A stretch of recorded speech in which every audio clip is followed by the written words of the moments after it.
Alright, what is up YouTube? Uncut here, and today I'm bringing you the second episode of Helping Unknown AMs. And today we're here with Define My Speed.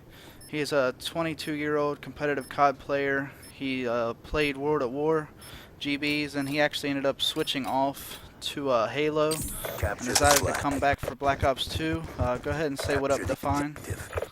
What's up, man? Not much. What we're doing here is we're playing a little bit of league play.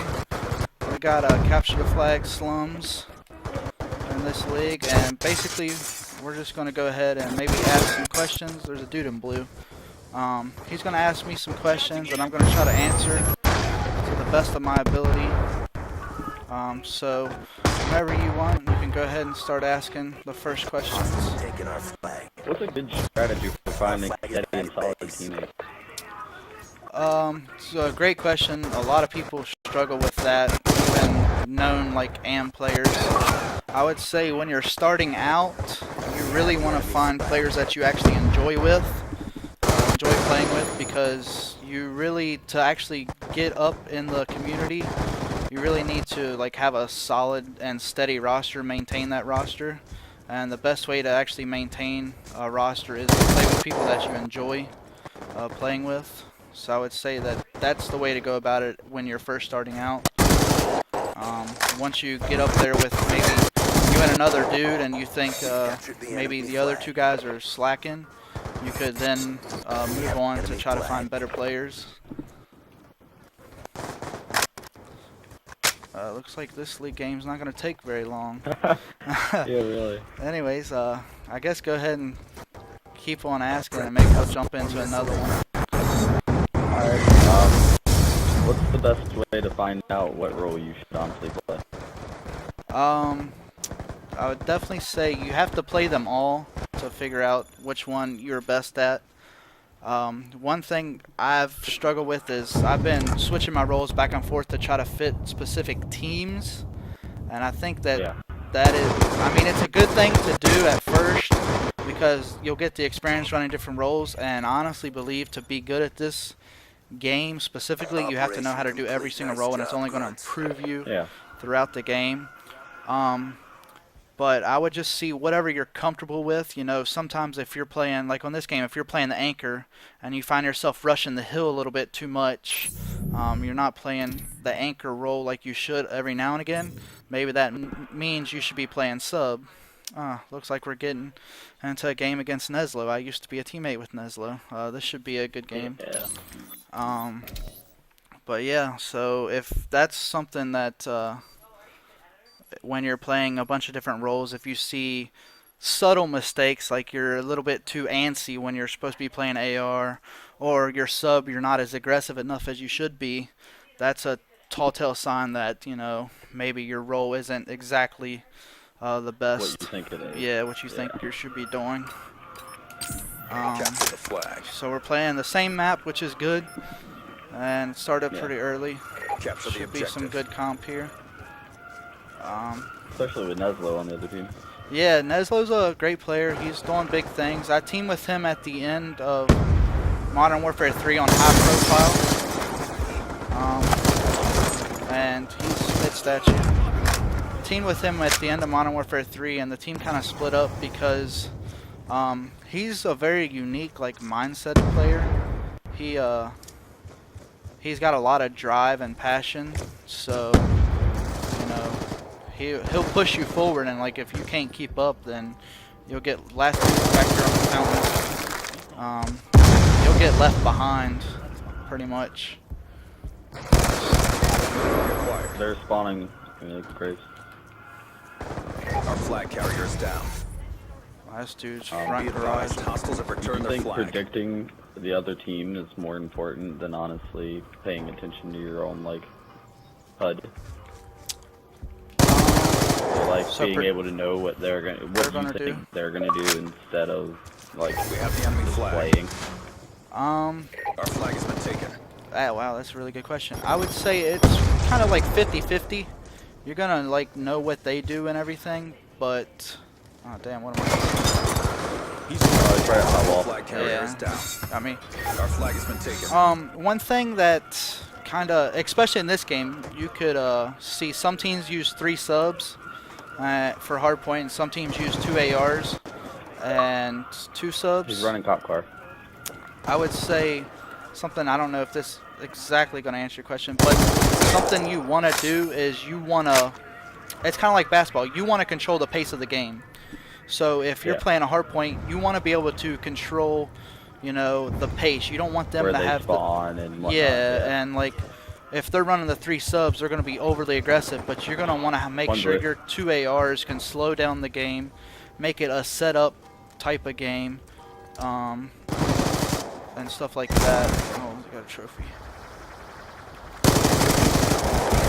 Damn.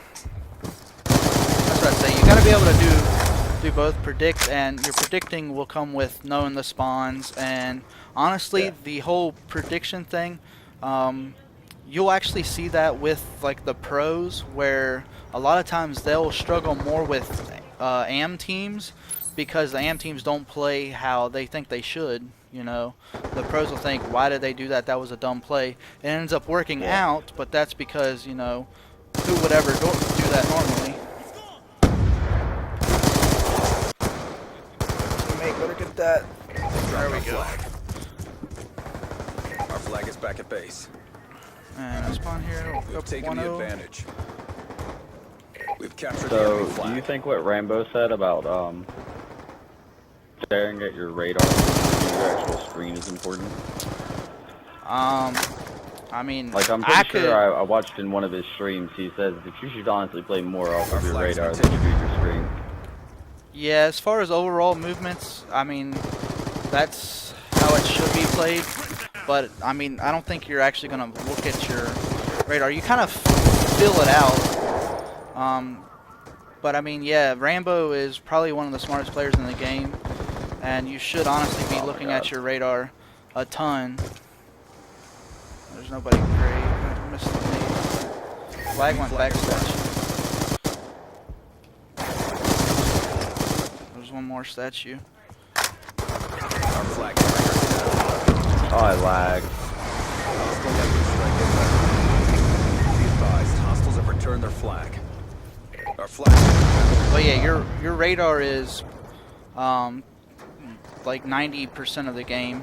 Knowing, and there's one in blue. Knowing where to push, when to push, not looking at the same spot your teammates are. It'll tell you, because you see in where your teammates spawn, it'll tell you where the enemy are. Carrier is down. Our flag is secure. Enemy are. Wow. Mission clock I about just to got expire. warrior upstairs. One double Probably D gonna be curve one that. We dropped our flag. Our flag has been Mid returned. statue.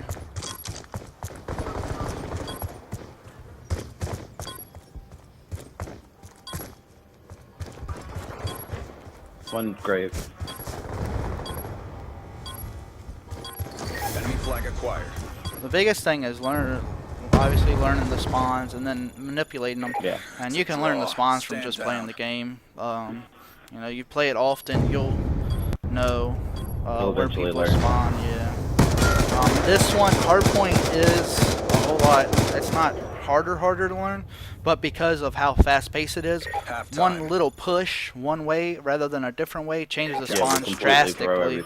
Yeah, that's the hardest thing about hardpoint. And then because it's so fast-paced, yeah, and then the timing of it, you could be looking one way for 20 seconds. The second you turn away, that's when somebody comes. There's a house. Timing based. Last one's just outside blue. One shot outside blue. Teammate went for flag. We have the enemy. So how early would you say is early enough to rotate for hardpoint? Ideally, so, like, would you say that I usually rotate at like 25. Hostiles have taken our yeah, flag. that's a good time. Ideally, you want to. A lot of the rotational situations depends on how much hill control you have. Where is the escort drone? It depends how much hill control you have. So if you have the hill, Our flag has been captured. and your teammates, say you have 2 people in it, I would say your anchor and your other sub should be able to start rotating at 30 seconds. You know, if you don't have that hill control, you're still battling for the hill at 20 seconds, you know, you might not, or 25 seconds, you might not get to rotate until 30. Or until 20, sorry, I messed up. It just depends, you know, how much hill control you have, the pressure and everything. Our flag has been taken. I would say Camping blue. you definitely want to start rotating at 30 to 25 seconds, ideally, and it should be your anchor and one other person. Always have 2 people rotate, ideally, because that way you can trade. This should be like a 2 and 2 rotation. I never realized how hard it was playing when you're trying to We concentrate have the on enemy talking flag. about things other than the game. I feel you, dude. I'm going so negative because of it. Alright. Be advised, hostile lightning strike inbound. That's just sitting over here just doing work. Alright. Our flag has been dropped. Just try to get that ream. We're gonna have to pull out again. Our flag is back at base. Enemy flag Off acquired. the spawn. Our flag has been taken. Nice one's flag. Try to pinch and double team. Our flag. Make sure they don't spawn blue. Our flag has been returned. But yeah, but like the rotation, it all depends on how much hill control you have. If you're captured still the enemy battling flag. for it at the end, you know, obviously you're gonna get a little bit of a later rotation just because you wanna sure up. One shot break. They got a sentry in their spawn. You wanna sure up that Spawn or theirs? in their spawn that you get that hard point. So to make sure that you get that last, say, 25 seconds, you want to help out your hill there and get that time so your rotation's going to be slowed. I'm going to try to throw a grenade at it. They probably got sentries on it. Trophies. Yeah, they got a trophy on it. It takes me so many bullets to kill it. I threw a smoke on it. I can't see it. Got one anchor for it. Down. Carrier's down. Last one's going to be like right here on. One's on flat. Oh, no. Friendly lightning strike inbound. Last one's going to be on their flag. Probably coming behind on blue. I don't know. I've been running around their spawn. Move forward. Oh, he's breaks. Ooh, We window. captured the enemy flag. Oh, no. That was a minute. That's what it's done.